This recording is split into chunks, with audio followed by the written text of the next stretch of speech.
Hello and welcome back to Lost in Sci-Fi and Fantasy. It's been a minute, and I do apologize for that. I can't remember if the the update ever actually uploaded or not, or because a lot of things happened at once, and it got a little bit crazy. I will be honest. Basically, what it ended up happening at that time was I was going to put the podcast on hiatus for an indefinite amount of time, and that was exactly what I was going to do. But then I had an idea. I was like, okay, cool. So if I do this, I might be able to, do the podcast again and not even have to go on hiatus. That would be kind of fun. Maybe it would be just like a smaller, reduced hiatus, and it wouldn't be too bad. But then the day came for me to execute that idea, and I decided I didn't like it. So a hiatus ensued. But what you are seeing now is my new adaptation of what the podcast can be. So, if you're listening to this on audio formats, it's going to be different in format, in structure of the episode, and that kind of thing. For those watching on YouTube, you are seeing a sped up version of my live stream that I do every Wednesday now. I have, for the past couple of weeks, been every Wednesday doing a live stream where I build a Lego set. Or two, or I do another buildy, puzzly thing alongside a Lego set. But that's what I've been doing on Wednesdays, around 2 to 3 p.m. Pacific Standard Time. Every Wednesday, I'm building a Lego set, at least one. So you can join me there to watch that. Or if you're listening to the podcast and you just want something visual to watch, you can watch a sped up version of those live streams in which I am, well, building Lego. Now, I do kind of have to try to keep the length of these episodes to within the live stream, but yeah. Anywho, then I figured that if you want to watch the VOD, because Twitch has implemented a weird and very annoying storage limit, if you want to watch the VOD, then I will be uploading the full unedited live streams to my Patreon. That way you can watch and enjoy the full thing the way it was, hear my weird offhand comments as I'm building Lego, or just listen, at least for the first couple live streams, listen to music in the background, because I did have one song looping over and over in the background. I've now since stopped that. As you can see, though, I do listen to music while I do it, so I'm silent a lot of the time, but I do occasionally kind of start just kind of chatting. And if you guys hop in and start chatting with me, I'm happy to talk about topics with you guys while I build Lego sets. But that is the main idea for the visual side of the podcast. Now, for the actual structure, something that I decided I just didn't really like anymore about the way I was doing my podcast was that I'm basically just recapping the story for you and barely giving you my actual opinions on like bits and pieces of what is going on in the media. Like, I'll once in a while do it, but I don't really talk about the visual effects. I don't really talk about the behind the scenes stuff. I don't really talk about, the nitty gritty. And I would like to do that more. And also just so that I don't have to necessarily fully watch like an entire TV show. I can just kind of give you updates and whatnot. So the way that the format's going to be changing is that I will actually have a little bit of actual structure to it. Instead of doing one main topic overall and maybe doing like updates on the challenge or whatever, I'm going to be doing multiple topics in an episode. So for example, this episode, the 100th episode, I forgot to mention, is going to be primarily on Mickey 17 and the challenge, talking about the challenges that I've been, running into with the challenge and things like that. And then I also want to give a little bit of a talk about Star Trek if we have time. We'll see.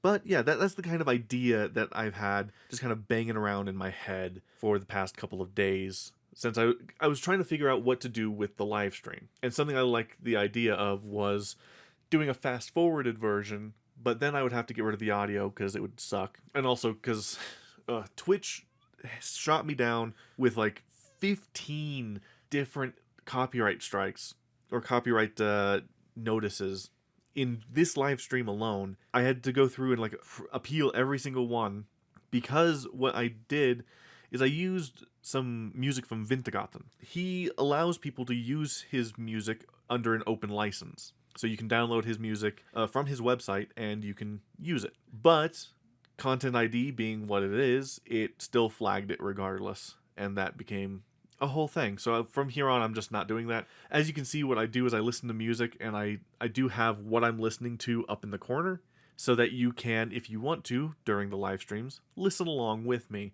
to the music I'm listening to. It's just something I thought would be kind of fun. Anywho, with all that, we can go ahead and start kind of delving into the main topics. So we'll go ahead and start with the challenge, as that is kind of the main thing I've been doing since the podcast went on hiatus, and it's the thing that I plan on kind of continuing indefinitely on my YouTube channel, which is going okay. Now, when I first said that I was doing the challenge, a new challenge, I did forget to actually state my what is it called? The restrictions, the rules, the how it's supposed to operate and whatnot. So I've been the parameters. That's what I was thinking of. What I've been doing is reading again. So I've went from the video game challenge that was on RPG Hangout that just kind of failed hard, and I've pivoted to a reading challenge because I'm much better at reading challenges and I have a lot more freedom with reading challenges, or at least I did. We have gotten a little bit more restricted recently, but we'll get to that in a minute. The overall challenge that we are going over it's a Star Wars challenge. I have a ton of Star Wars books in my backlog, and oh boy, is it going to take me some time to get through them. So this challenge and the next actual main challenge, I'll give you the hint now, are both Star Wars related. This one specifically is surrounding trilogies. Basically, I've thought of, because there's a few book trilogies spread throughout the new canon, as well as some that you can kind of pair together that work as trilogies, that I just kind of stapled together and am going to do. Most of the books are new canon, while one trilogy is Legends. And then similarly to the previous challenge, where I did Percy Jackson books, there are Spacer books. So the first trilogy I did was the Queen's trilogy, or the Padme trilogy, where it's Queen's Shadow, Queen's Peril, Queen's Hope. Those were a fantastic trilogy. I blew through them super fast. Then the first in-between book was 1984. That book was a lot rougher than I was expecting it to be. It's kind of a meh story that drags on way too long. In fact, there's a huge section like around the halfway point to the like 2/3 point of the book where you are reading about 13 to 30 pages of a manual, or a guy's supposed manifesto. It's weird. But anywho, after I read that, we started the Thrawn Ascendancy trilogy, and things were going swimmingly. It was very good. I enjoyed the books. I did finish them. Things started slowing down around the time I hit the third book, because I ran into an issue of my primary time for reading has now been severely limited. I was reading at work, and for the most part, this was fine. But recently, my boss banned reading at work, and that's fair, I guess. But it's really slowed down my progress, and things have gotten a bit rough. But overall, I do still enjoy reading, and I still read a little bit at work. Not too much, a lot less than I was. I have to do this weird hybrid reading thing now where I read simultaneously a physical version of the book and a digital version of the book. Which means slowly, as I do this challenge, I will be spending more and more money getting the digital versions of all these fucking books. But that's the price I pay, literally, to be able to read at work. Oh well. What I do is I read on the physical book, and then when I have to go to work, I'll catch up the digital version to where I was. Then at work, I'll read the digital version, and then I'll catch the physical version up to where I was in the digital version. Just kind of doing like a little relay race between the two versions of the book. Overall, it's been working fine, and has kind of helped speed things along a little bit, but not too much. I am currently behind on where I want to be by about a week or so, and I still have some catching up to do. Luckily, I will be making up some time with the current book I'm reading, which is Mal Goes to War by Edward Ashton, who is the author of Mickey 7, which was adapted into Mickey 17. Boom. Transition time. Overall, the challenge is going okay. The plan is to finish all the books by about September, October-ish. And the books that I have left after I finish Mal Goes to War, it's the what I call the Padawan trilogy, which is Padawan, Master and Apprentice, and Brotherhood. Those three I've stapled together as a makeshift one. Then there's an in-between book. I can't remember which one is the next in-betweener. It might be First Sister. I'll figure that out later.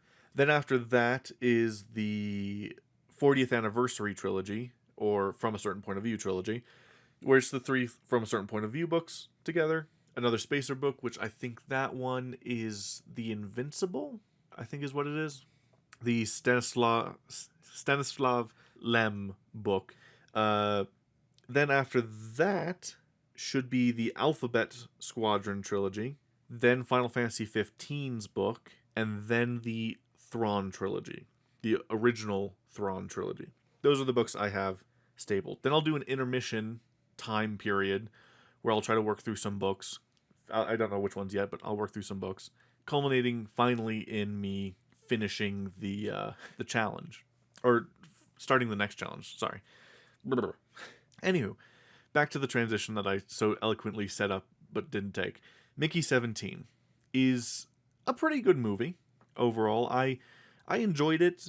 There's some major differences between the book and the movie that I think were okay, but it does make potentially doing a sequel that follows at least the actual book a little bit harder to do. But I think all in all, it's a good movie. It definitely had some issues because of the fact that it was delayed so long. Remember, it was around this time last year that I was supposed to have watched it. Like, I did Mickey 7 ages ago. So, now we are finally able to talk about the movie and how it was. Overall, as I've said, it's pretty good, and it's actually decently accurate to the book, with some major differences that do slightly change some of the characters and their motivations. For example, Mickey is not from Earth in the book. He's from Midgar.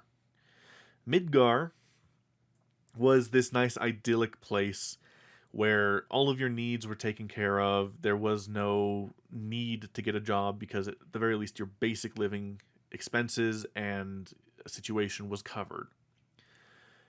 But he got into a bit of a tight situation where he went to a loan shark, got involved with the loan shark, and got heavily indebted to them because he kept betting against his friend, who was really good at table tennis. And because he was so good at table tennis, Mickey kept betting against him winning, believing that eventually he would lose and he would make it big. Like, oh, you'd get all this money back. But his friend didn't lose and ended up winning the tournament. And many tournaments after that, until he eventually retired. Now, this put Mickey heavily in debt with these loan sharks, and he had to get out of it. Because the loan sharks would never kill him, because that means that they would just lose that money. And they're not willing to lose their money. So what they decided to do was garnish his wages and just let him live a starvation situation until his debt was paid off. Just kind of slowly taking money away from him. He could get a job, but he didn't really want to, and I think there was some issues to where he couldn't because he just wasn't really good at anything. So he decided to join an expedition. Because in this universe, the way that they would do things is that they would go from one planet colonize it, establish it, make sure it was built up, and then eventually they would build up a new colony ship and scout out to a new place. Now, the place that they had scouted out was Niflheim, and moved on. There was the naming convention of Midgar Niflheim.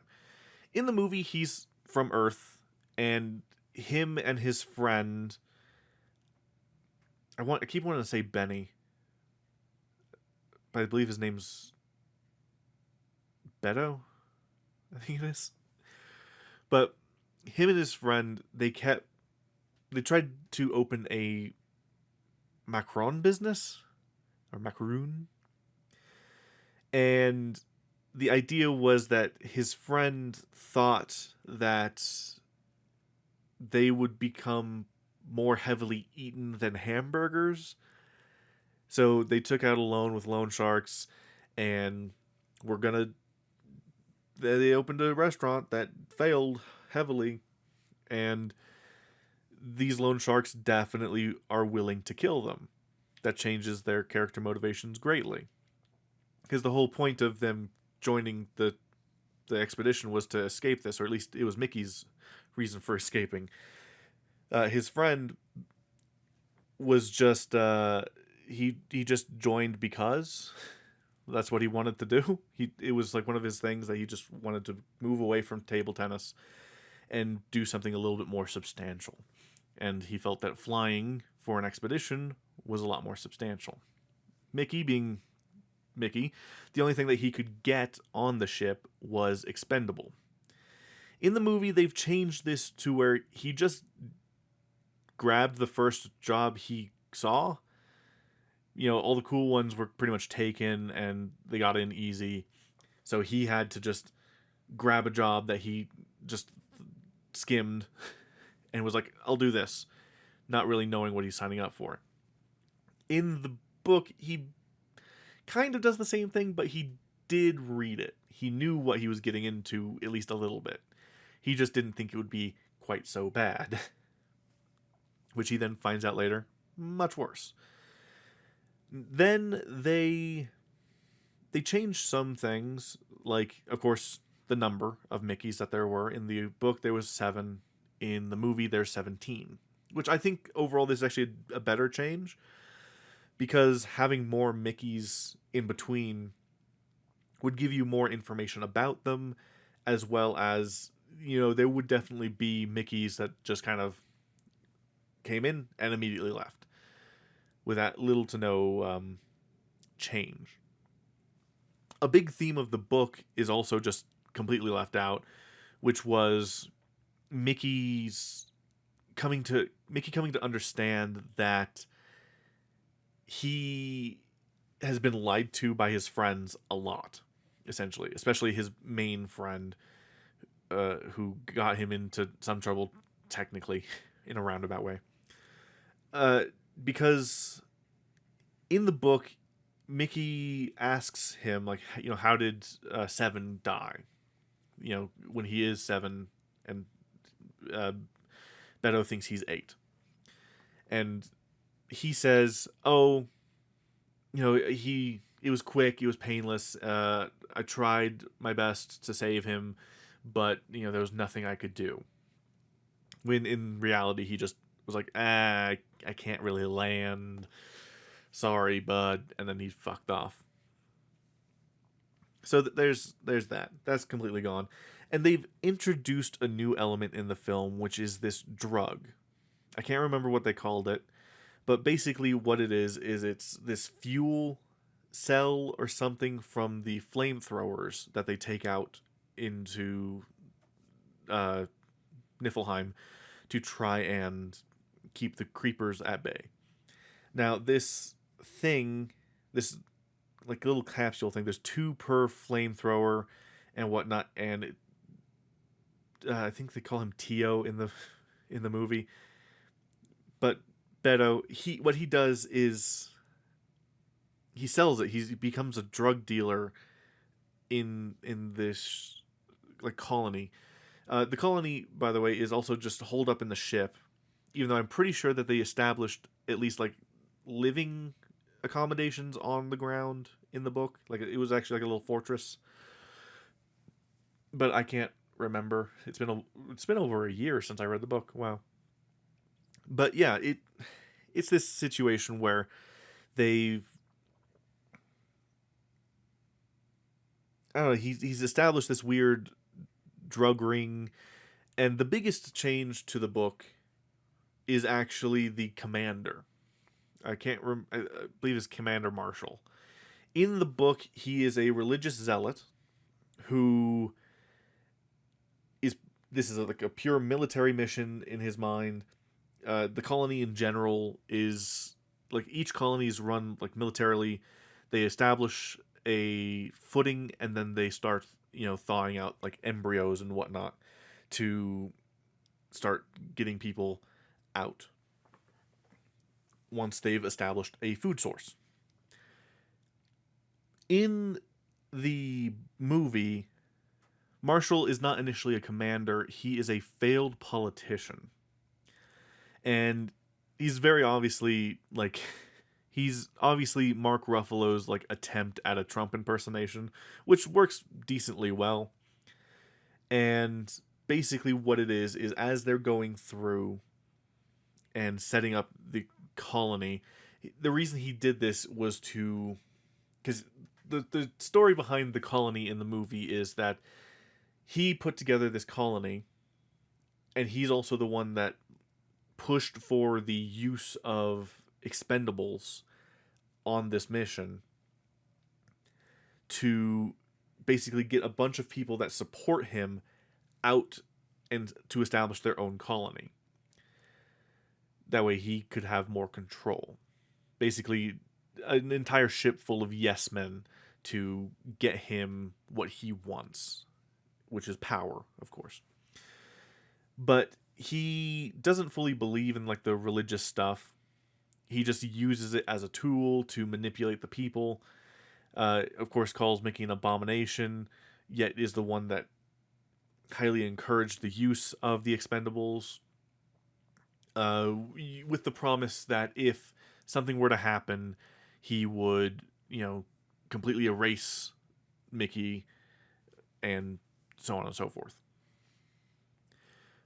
Yeah, he does become Commander Marshall near the end of the film when the creepers are like surrounding the ship and are just kind of waiting for them to return the baby, because I don't think the baby was a thing in in the book, but I do remember that basically how the book ends is Mickey 17 sorry, in the book it's Mickey 7 and Mickey 8 both go out.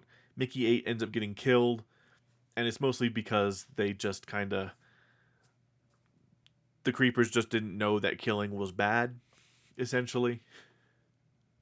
And afterwards they were like, okay, I mean, yeah, you killed one of us, then we killed one of you, so we'll call it even. And then Mickey, quote unquote, gives them a bomb.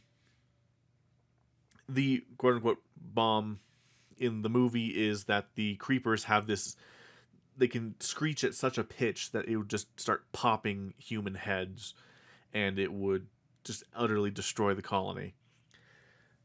Which they were lying, but because when they try to do it, they just kind of knock themselves out. But yeah, overall, the plot overall is pretty good, and it keeps your attention for a good amount of time. It does rush through things a little bit, and it doesn't really at all touch upon the dynamic of Mickey 17 and 18 trying to switch off doing duties.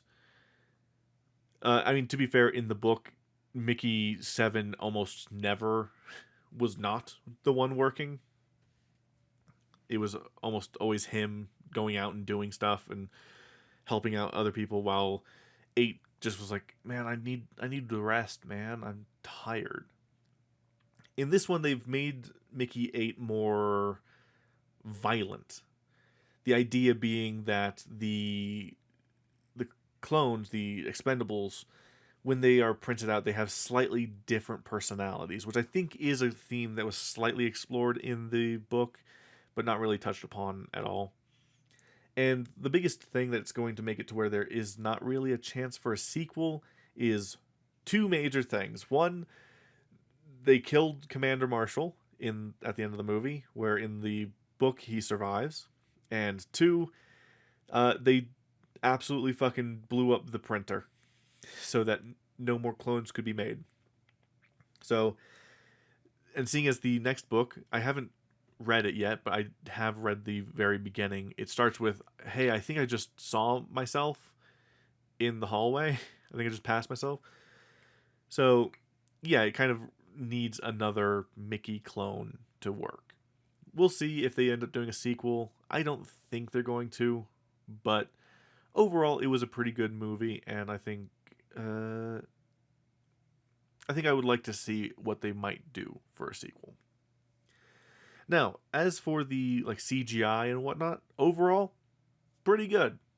I'll say there's maybe a few things that might look a little bit off at times, but I think overall it looks pretty good. The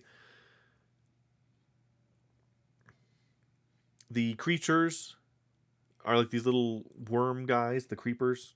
They're these little worm guys that just can burrow through rock and whatnot. And overall, they are both cute and gross at the same time. So I think that works pretty good. Especially when they're doing their little screech thing where they pretty much peel their faces away and like their eyes are on these like little stalk things where otherwise they are like closed and they're kind of like these woolly mammoth-esque creatures. And their defensive mechanism is that they're like all the small ones will like swirl up to create these mounds, and then they'll swirl around the main creeper, and pretty much do like a shuffle cup game thing, so that you don't know which mound is the mama mound. But yeah, otherwise it is, since it's set on an ice planet. There's the fact that there's no scenery, so that works out pretty good. Though there was also not really much of an emphasis at all on the fact that the planet is a bit of a barren wasteland, and they haven't been able to establish food and whatnot. Which, I mean, there was a whole thing of like, will we even be able to like survive this? And they don't really mention the fact that it's a seasonal thing. They hint at it very slightly with the fact that there looked like there was like a bit of melting on the ice that was, you know, showing that spring had come. But in the book, it was a little bit more of a drastic thing, and they even jump a little bit in time to where it's like, yeah, it's fully spring and like the snow has melted. But yeah, overall, I think it's a pretty good movie and a pretty good adaptation of the book. So if you've read the book, I do recommend it. If you haven't read the book, I do recommend that you read the book. But I do also recommend that you watch the movie. Overall, both are pretty good. Now, with that said, there is some of the behind the scenes drama. I mean, it's not super dramatic, but it is at least something worth mentioning. That it took, there was rewrites, reshoots, tweaks made constantly that ended up delaying it. Sadly, the film was made during a writer's strike, which hence why they ended up delaying it about a full year, is because it was about to release, and then I think they pushed it off. Then there was the writer's strike, so they had to completely wait. They had to wait until they could get their writers back. Then they decided to do a bit of a rewrite, and I think they ended up reshooting a huge chunk of the film. I think it was actually to make it a little bit more accurate and a little bit more lighthearted in a way, because the first teaser that they showed made it seem a lot more horror based, and that it was going to be like, and even then, like the initial description of the film that was released was completely wrong from the book. Basically, in the book, there was going to be this, not in the book, in the original version, it looked like there was going to be a detective that was going to be hunting down like Mickey for being like a duplicate, and there was going to be like this weird mystery element going on, but that never happens in the book, and it doesn't happen in the movie either. So my best guess is that they took that original idea and they're like, nah, let's try to make it more accurate to the book, and they did. And I am thankful for that because honestly, if they had gone for the original idea, like interesting take on the concept, but that's not a Mickey 17 or Mickey 7, adaptation. It's Blade Runner at that point, essentially. Blade Runner on a small ship. But yeah, overall I think they did pretty good.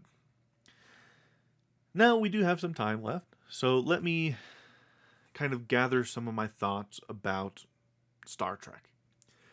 Now, I will say that, of course, I mean, since it's still technically running to this day, Star Trek is a very successful, very influential, and very, I guess, profitable series.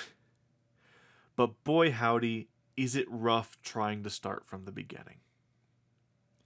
Now, my initial way I was going to tackle TV series was that I would, especially ones that were as big as Star Trek, I was going to like break it down. And I was going to do like maybe the first X number of episodes, do my best, do my worst, and go from there. But I found it harder and harder to go back to Star Trek. Partially because the very beginning of Star Trek is extremely rough. There are two separate pilots that, in release order, are kind of spaced out in a bit of a weird way.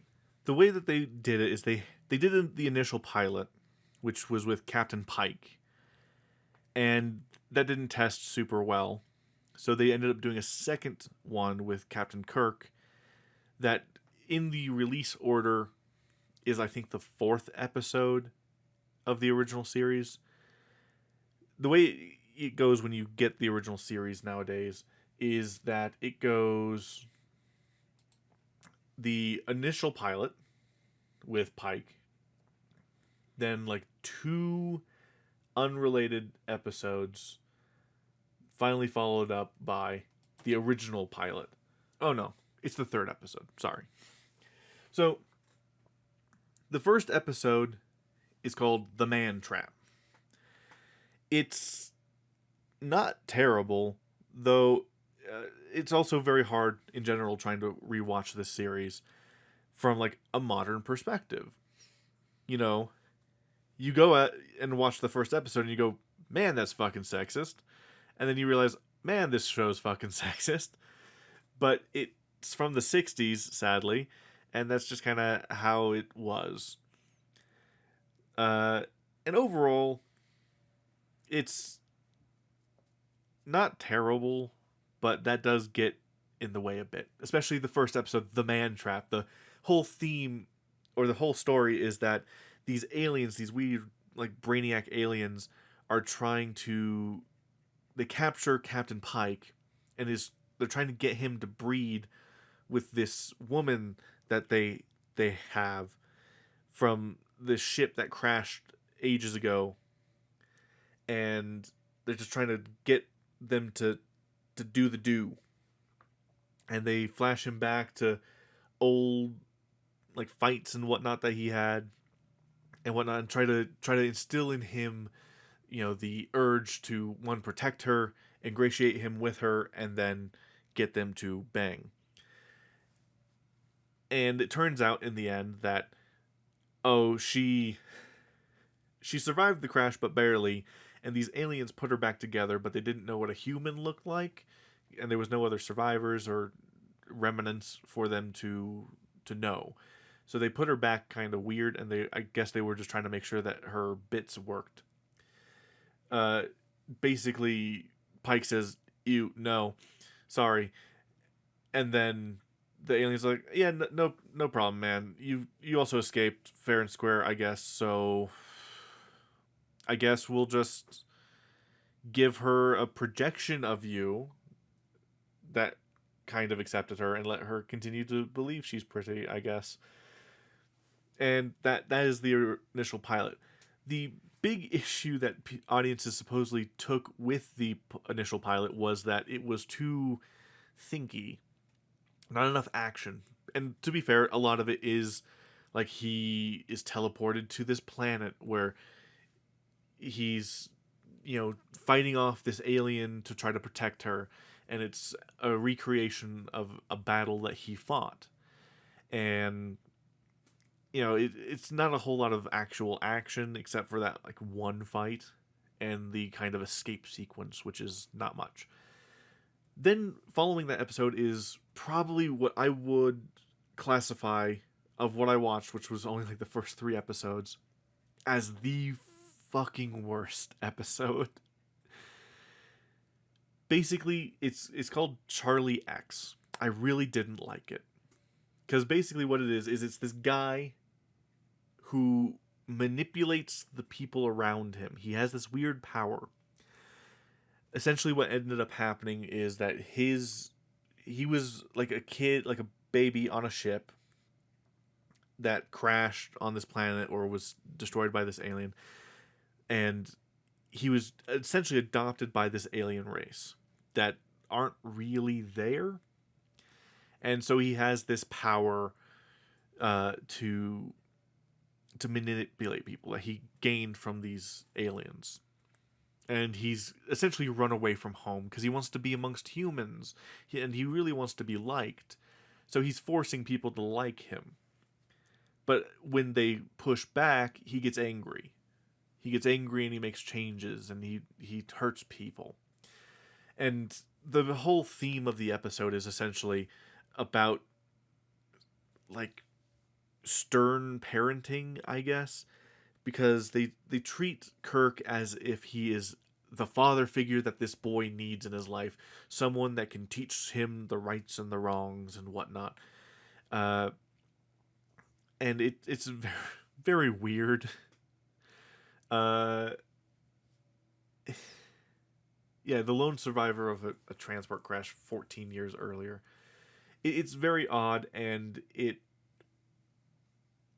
just kind of ends. Basically, what ends up happening is the aliens come back for him and are like, hey, we're sorry about what happened here. We couldn't stop him from, like, killing those people, because he did, like, straight up, because the first ship that he was on, he destroys. He kills everyone on board. And he ends up then trying to start doing the same thing to the Enterprise. These aliens come back and are like, hey, yeah, even though we're like these fourth dimensional beings that, see through time and space and knew that this was happening, we couldn't act in time to stop him from killing those guys, but we are here to stop him from killing you. So yeah, let's get him back. And he's like, no, please don't give me back to them, because do you know how annoying it is to talk to people that don't fucking exist? And Kirk's like, well, maybe let's figure this out. And then eventually it's just like, nah, man, you got to go back with them. He's like, no, and gets teleported back away. And boom, end of episode. Then episode 3, the initial pilot, is much better than the first pilot and much, much better than Charlie X, I will say.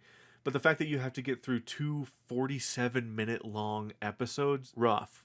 So what episode 3 is, it's called Where No Man Has Gone Before. Again, it was the initial pilot. And, well, 2 of the crew members end up getting, like, zapped by this beam thing and end up developing, well, according to the description, godlike ESP capabilities. So the one guy that gets zapped is, like, one of Kirk's friends and whatnot. And he starts essentially doing what happened in the previous episode, Charlie X, except for instead of wanting validation, he's just kind of manipulating things around him because he can. And he ends up getting super strong. Like, he could turn doors into walls, and vice versa. He could turn Blaster into ash or whatever. Basically, he's just going through absolutely manipulating shit, and everyone starts getting super worried. The other crew member that also gets ESP abilities, hers is like more slow building as it goes. Eventually, they both realize that they have this ability and go down to a planet, and while they're there is when the confrontation happens. Now, the woman who got the ESP abilities, she seems to be a bit more friendly, I guess, while he's getting more and more pissed off and ready to just delete everyone from existence. Kirk fights him, they both die, and that's about the end of it, essentially. It had more action, it was slightly more interesting, but boy howdy, a bit of a rough 3 episodes. Funnily enough, the next episode that I have yet to watch is called The Naked Time. No clue what it is or what it's about, but I haven't really had a whole lot of interest to continue watching it at the moment. I will almost certainly eventually, just push and watch it, but that's gonna be down the line for sure.